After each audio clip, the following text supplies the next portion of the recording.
Hello everyone, my name is Di and I'm a member of the Andover Baptist Church community. Welcome to a brand new set of daily devotions called Aging with Grace.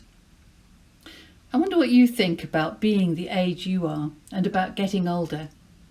Some of us may feel quite content and think that the most challenging thing about aging is whether you spell the word with an E in the middle or not. Others feel very differently, depending on circumstances and experiences. There are plenty of thoughts about age to be found all around us in magazines, on the TV and the internet. But in these devotions we're going to go to the Bible for some wisdom. And we're going to look at 5 characters of different ages to see what their stories might have to tell us. So let's start today with one of the youngest people mentioned in the Bible, a small child. The story is in Matthew, one of the books in the New Testament part of the Bible, and it's in chapter 18, verses 1 to 4. Jesus had been teaching about the kingdom of heaven, and his close followers weren't doing very well at getting the point. The passage says, "At that time, the followers came to Jesus and asked him, 'Who is greatest in the kingdom of heaven?' Jesus called a little child to him and stood the child before his followers. And then he said, 'I tell you the truth, you must change and become like little children. Otherwise you will never enter the kingdom of heaven.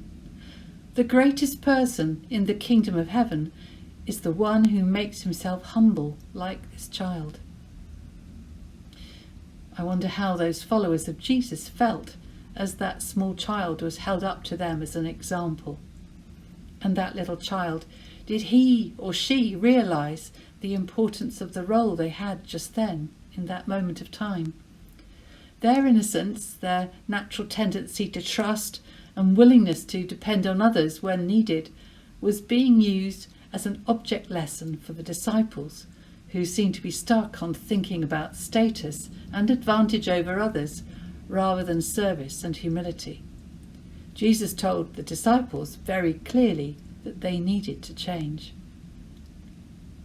As we get older, it's easy to get caught up in our responsibilities, our challenges, and the seriousness of life, and sometimes too our own importance, that we forget what it's like to look at the world in the way a child does, not being childish, but being childlike. I saw something recently which said, "Do everything you must do today with the confidence of a 4-year-old in a Batman cape." That sounds like good advice to me. And George Bernard Shaw is attributed as saying, "We don't stop playing because we grow old. We grow old because we stop playing."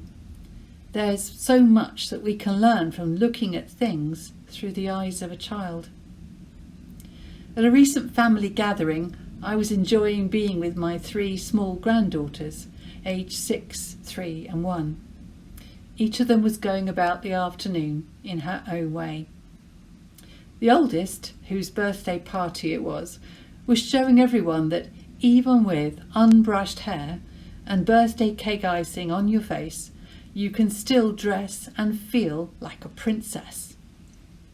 Her 3-year-old sister, who was playing a game with her, was demonstrating beautifully that if you're prepared to compromise with others, you sometimes end up with something even better than you had hoped for in the first place. And their 1-year-old cousin was showing everyone what a great sound you get if you bang really hard on the bottom of an empty box. As we get older, we become more aware of risks. We become more aware of division, of our responsibilities. Life gets competitive, serious, and we forget how to play. Small children can teach us so much about love, about creativity, the joy of trying something new, and as Jesus' followers heard, the importance of being humble. Perhaps we should try to see the world through the eyes of a child a bit more often. That's it for today.